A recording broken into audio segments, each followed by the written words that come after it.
नमस्कार, आप देख रहे हैं उड़ता थानी न्यूज और मैं हूं आपके साथ पूर्वी राय। सिंगरौली जिले के श्री कृष्ण प्रणामी मंदिर सत्संग नगर दूधमनिया में मंदिर के 22वें वार्षिकोत्सव के उपलक्ष्य में 11 श्री तारतम सागर का साप्ताहिक पारायण एवं श्रीमद् भागवत ब्रह्म ज्ञान महायज्ञ का आयोजन दिनांक 19 फरवरी 2025 से 26 फरवरी 2025 तक किया गया है, जिसमें श्रीमद् भागवत महापुराण के सरस प्रवक्ता स्वामी श्री 108 श्री लक्ष्मण देव जी महाराज नवतनपुरी धाम जामनगर गुजरात के द्वारा प्रत्येक दिन दोपहर 2 बजे से 6 बजे तक संगीतमय श्रीमद् भागवत कथा का रसपान कराया जा रहा है एवं प्रत्येक दिन रात्रि 7 बजे से 10 बजे तक अच्छे कलाकारों द्वारा भजन संध्या की प्रस्तुति दी जा रही है।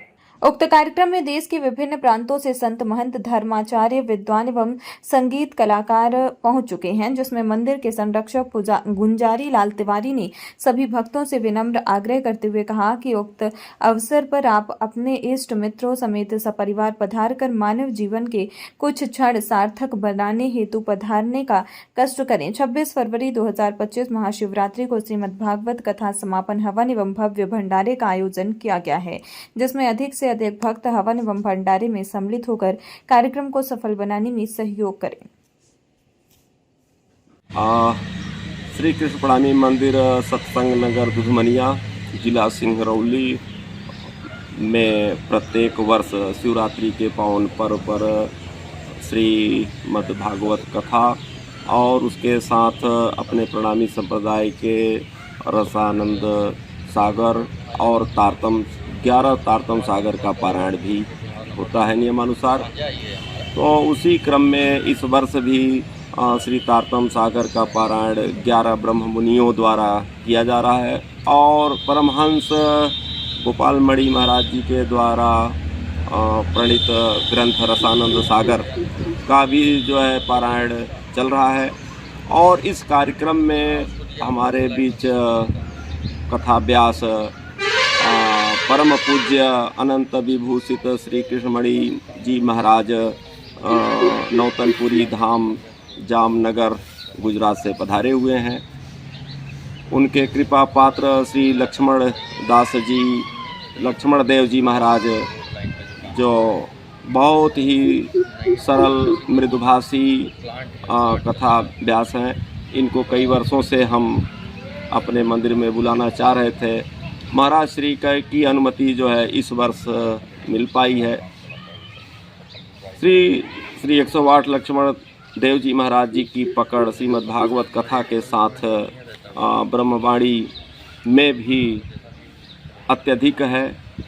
इनके द्वारा जो श्रीमद् भागवत कथा का जो सार है, श्रीमद् भागवत कथा परमहंसों की वाणी है, समाधि भाषा है, सभी विद्वानों के समझ में नहीं आती है।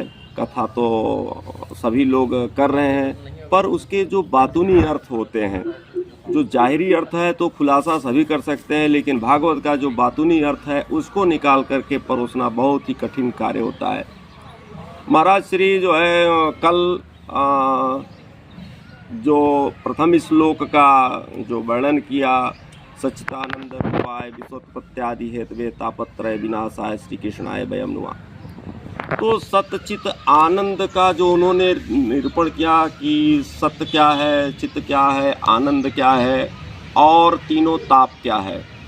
तो अब इसके संबंध में उदाहरण दे करके उन्होंने बड़े बृहद संग से भली भांति से समझाया और हमारे सभी जो श्रोता बंधु थे खूब सराहना किया कि इस तरह से भागवत कथा का जो है श्रवण कराया जाए तो भागवत कथा सुनने का मतलब निकलता है। भागवत कथा सुनने से मोक्ष होता है ऐसा तो सभी कहते हैं, इसी उद्देश्य से सभी भागवत कथा करते कराते हैं।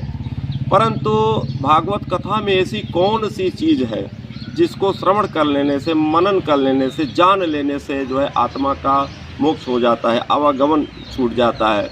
इस बात को कोई समझाने वाला नहीं है। केवल कौन सा प्रसंग आया वहाँ पर कौन सा दृष्टांत देना है, कौन सा भजन गाना है, बस रटी टाई जो भागवत कथा चल रही है। तो महाराज जी के अंदर यह विशेषता है कि उसकी समाधि भाषा क्या है, भागवत के एक श्लोक को समझाने का जो तौर तरीका है, तो आपके अंदर ऐसी क्षमता है। तो हम सब श्रोता बंधुओं से, सभी भक्तों से आग्रह करना चाहेंगे कि अपने श्री कृष्ण प्रणामी मंदिर सत्संग नगर दुधमनिया जिला सिंगरौली के अंदर चल रही भागवत कथा में अपना अमूल्य समय दें। शिवरात्रि के दिन दोपहर 1 बजे तक श्रीमद् भागवत कथा की पूर्णाहुति होगी और विशाल भंडारा का भी आयोजन किया गया है। सभी जो है अपने मित्रों के साथ, सपरिवार के साथ इस कार्यक्रम में पधारेंगे। प्रणाम। यह कितने वर्षों से चल रहा है? ये 2004 में जो है मंदिर का उद्घाटन हुआ है और पधरावनी हुई है और तब से अनवरत जो है यह कार्यक्रम चलता आ रहा है। भागवत कथा का जो प्रथम दिवस था उसका मुख्य उद्देश्य जो श्रोता थे उनको क्या मिला, उसके बारे में ज्ञान? उसके बारे में उनको जो पूरे संसार के जो प्राणी हैं, मानव हैं, सभी किसी न किसी दुखों से दुखी रहते हैं और वो तीनों दुख क्या हैं, तो उन्होंने दैविक भौतिक ताप जो हैं उसके बारे में उन्होंने जो है निरूपण किया कि हम दुखी क्यों होते हैं, दुखी होने का कारण क्या है। यह माया का संसार है, जितनी माया की चाहनाओं की ओर हम भागते चले जाएंगे हमको दुख होता चला जाएगा। इस संबंध में महाराज श्री ने बहुत बृहत तौर तरीके से समझाया। धन्यवाद आपका। खबरों में फिलहाल इतना ही। बने रहे ऊर्जाधारी न्यूज़ के साथ।